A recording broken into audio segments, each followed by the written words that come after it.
So now we're ready to go into the setup menu. In the setup menu, we'll be able to determine a number of parameters from language to date to time, things like that. So let's go ahead and get into the setup menu.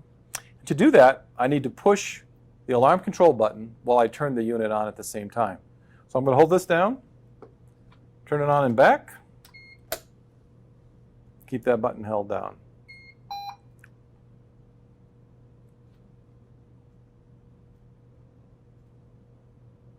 Okay, so we're in the setup button, and once again we're going to go through this similar navigation of the screen. So we see up here we've got the language.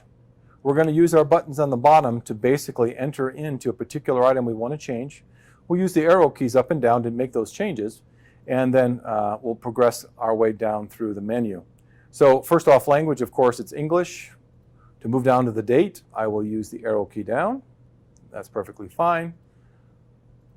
Continue my way down to time. Once again, if I want to change the time, all I have to do is press this enter key, and you can see that it begins to flash the number. So if I want to change that, I can bring the numbers down to wherever. Once I'm done with that parameter, I press the enter key. It goes to the minutes, and then the seconds, and then finally when I press the enter key again, you've officially accepted all of those changes. There is also a parameter called intentional ventilation stop. So if someone turns off the ventilator and you want to know that, there is an alarm for that particular application. If you want to turn that on, you can. Right now it's on yes. I'm just going to go ahead and turn that off. And then once again, I have to press the enter key. The pressure units. So right now we're in centimeters of water. If I go down to there and I use the arrow key, I can go into a number of different types of units. But for my application, centimeters of water is one I want to use. Once again, I'll press the enter key there. Below that is the alarm tone. So there are two different sounds in terms of decibel levels that you can choose from. There is a softer one called a compliant one, which is complying with some of the standards. Or I can change that one, and I can make it a louder sound. So up to you which one you want to do. Then there's patient hours, so you can look at how many patient hours currently are going on. You can move down further. You can reset those hours if you want to reset those hours, but I'm not going to change any of those. And you can restore the default settings, and we'll talk about those a little bit more later on. There's maintenance. I can enter into the maintenance, and I can look at a number of parameters in there. Once again, I'm not going to discuss these particular ones, but I look for the manual for additional information around those. And then I'm going to scroll down to the back button, hit the enter key, and then there's a next button over here. So I'll scroll down to next, and that'll give me page 2. And then there's cycling mode. So in the cycling mode, you can decide how do you want some of the information to actually present itself. So if I enter in there, I can go up to either inspiratory time, and it really gives you a percentage of inspiration to exhalation time. But more conventionally, people tend to use an IE ratio in terms of a display. So I'm going to leave it at IE ratio.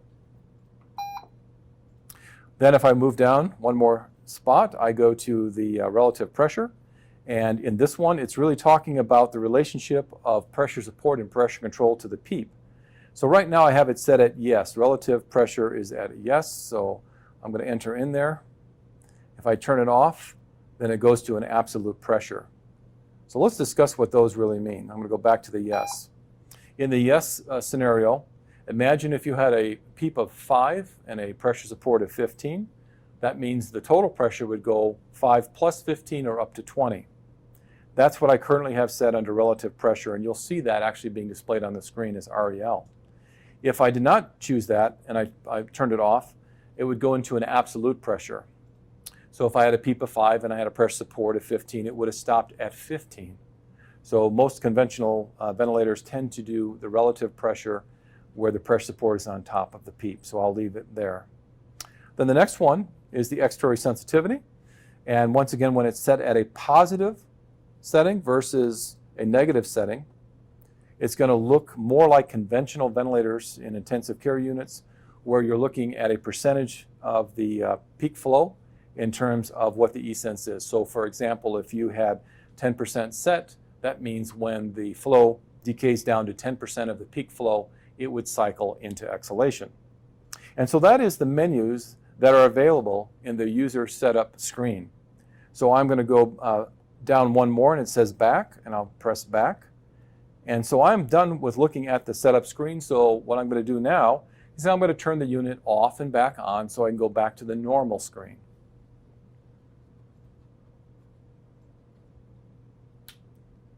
So I power the unit off, and then I power the unit back on.